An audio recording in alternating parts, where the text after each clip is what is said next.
বাংলাদেশ জামাত ইসলামী ঘোষিত 5 দফা কর্মসূচি বাস্তবায়নের লক্ষ্যে আজকের এই ঐতিহাসিক ঢাকা মহানগরী উত্তর ও দক্ষিণের যৌথ গণমিছিল পূর্ব সমাবেশের জামাতে ইসলামী এদেশের গণমানুষের কল্যাণে রাজনীতি করেন।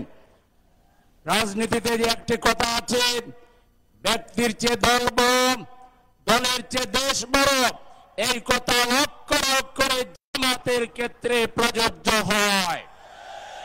সেজন্য জামাত ইসলামী বা নির্বাচনে সকল জরিপে এগিয়ে থাকার পরও জনগণের ভোটের মূল্যায়নের জন্য ভবিষ্যৎ রাজনীতিতে ফ্যাসিবাদ যাতে আর মাথা চাড়া দিয়ে উঠতে না পারে, তার জন্য আমরা 5 দফা জনগণের মনের কথা, মনের দাবি নিয়ে আমরা রাজপথে আসতে বাধ্য হয়েছি। আমাদের এই 54 বছরের অন্যতম বৃহৎ তাৎপর্যপূর্ণ অর্জন হচ্ছে জুলাই বিপ্লব। এই বিপ্লবের মধ্য দিয়ে আমরা এই প্রথম ফ্যাসিবাদকে ঐক্যবদ্ধভাবে আমরা না বলতে পেরেছি। কিন্তু দুর্ভাগ্যজনকভাবে এই বিপ্লবের চেতনাকে ধরে রেখে ঐক্যবদ্ধভাবে বাংলাদেশকে এগিয়ে নিয়ে যাওয়ার জন্য রাজনৈতিক দলগুলোর যে ধরনের পজিটিভ রাজনীতি করার দরকার ছিল, আমরা অনেকের ক্ষেত্রে সেটা দেখছি না। অনেকে দ্রুত নির্বাচন চান, কিন্তু সংস্কারে দ্রুত সহযোগিতা করেন না। জনগণের দাবিকে তারা তোয়াক্কা করেন না। আমরা পরিষ্কার বলতে চাই, আমরা যেহেতু রাজনীতি করি, কোথায় কি নাড়াচাড়া হচ্ছে এর খবর আমাদের কাছেও আছে।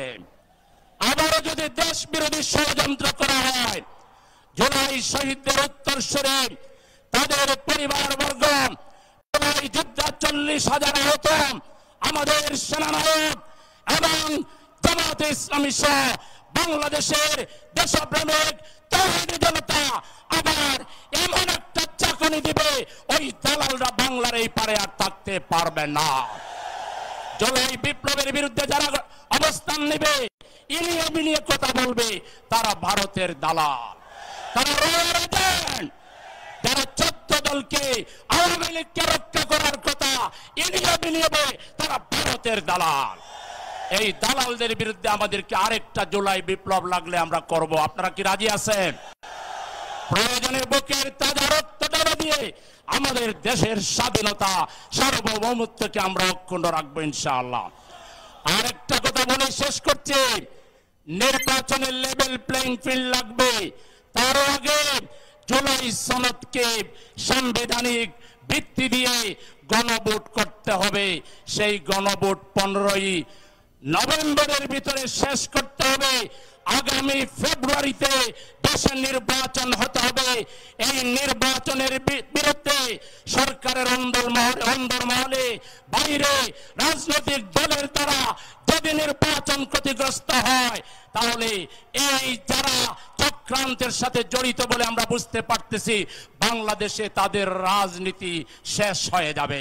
তারা রাজনৈতিকভাবে এতিম হয়ে যাবে, দেউলিয়া হয়ে যাবে। আরেকটা কথা প্রশাসনের বাইরের উদ্দেশ্যে বলে শেষ করতে চাই।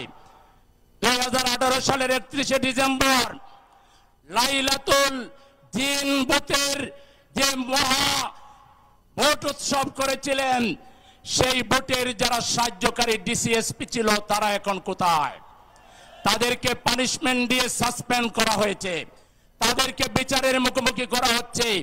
একইভাবে নির্বাচন কমিশনাররা এখন লালগড়ে আছেন। অতএব ইউনো সাহেবরা, ডিসি সাহেবরা, এসপি সাহেবরা প্রশাসনের সাথে জড়িত, নির্বাচনের সাথে জড়িত প্রশাসনের কোন কর্মকর্তা যদি কোন দলের দিকে আনুগত্য প্রদর্শন করেন, আপনাদের ভবিষ্যৎ ওই নির্বাচন কমিশনার আর ডিসিএসপিদের চাইতে ভয়াবহ খারাপ আপনাদের জন্য সমাবেশ। সেজন্য সবাইকে সিধা হয়ে সোজা পথে জনআকাঙ্ক্ষা বাস্তবায়নের পথে জনগণ সুষ্ঠুভাবে ভোট দিতে চায়। এই ভোটের পথে কোনো বাধা আমরা মানব না, কোনো বাধা তৈরি করতে আমরা দেব না। প্রয়োজনে বুকের তাজা রক্ত দিয়ে আমাদের প্রিয় দেশের সম্মান এবং মর্যাদা আমরা রক্ষা করব। এর জন্য অতীতে আমরা ফাঁসির মঞ্চে গিয়েছি, আমরা শহীদ হয়েছি, আহত হয়েছি, বঙ্গত্ব বরণ করেছি। প্রয়োজনে যদি বাংলাদেশে আরো হাজার হাজার মানুষের জীবন দিতে হয়, আহত হতে হয়, আপনারা কি প্রস্তুত আছেন? সবাইকে সংগ্রামী শুভেচ্ছা এবং ধন্যবাদ জানিয়ে আজকের বক্তব্য এখানে শেষ করছি।